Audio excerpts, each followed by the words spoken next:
Você acredita em livre-arbítrio?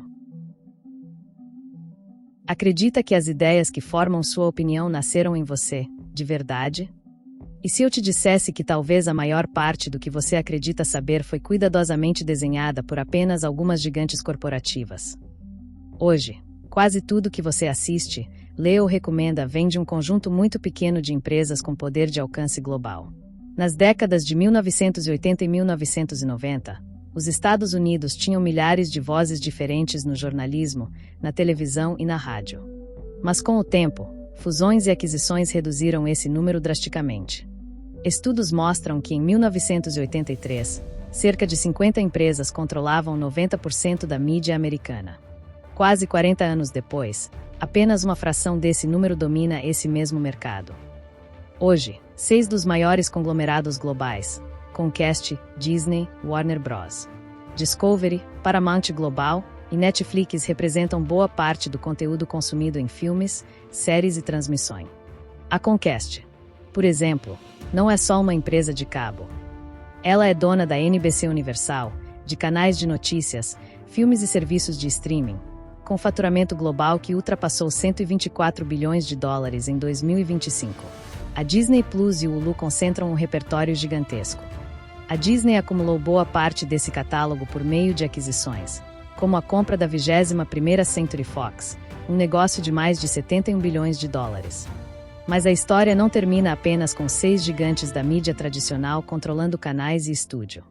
A internet transformou o jogo e permitiu que novas corporações decidissem o que você vê primeiro. Empresas como Google e Meta dominam o espaço digital.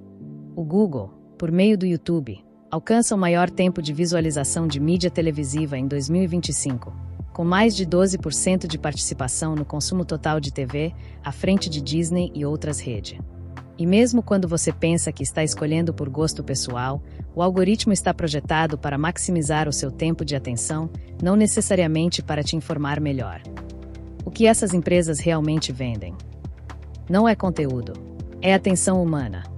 Em 2024, as maiores empresas de mídia gastaram cerca de 210 bilhões de dólares produzindo conteúdo para reter a audiência.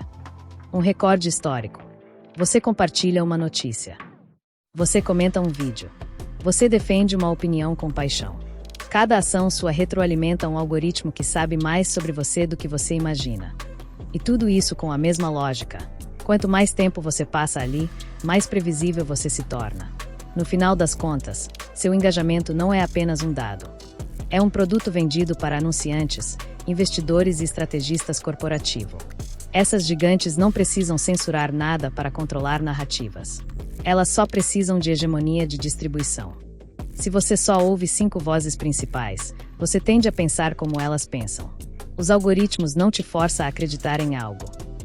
Eles apenas te apresentam repetidamente o que parece interessante, relevante e seguro para você clicar.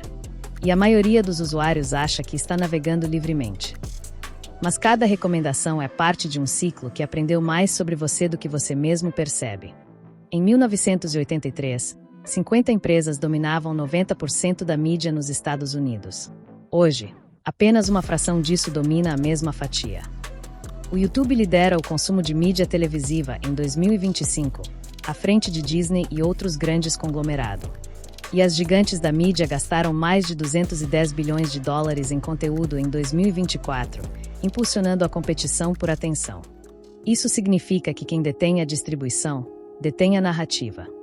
Então, quando você pensa que escolheu algo por vontade própria, pergunte a si mesmo: essa ideia é realmente sua? Ou foi vendida para você como verdade? Porque no ecossistema digital de hoje, a manipulação não usa corrente. Ela usa clique. O controle não vem de uma força visível. Vem do hábito, do algoritmo, do sistema que recompensa previsibilidade sobre curiosidade. E cada vez que você acha que escolheu, vale a pena perguntar: a sua escolha foi livre? Ou foi moldada pelo sistema?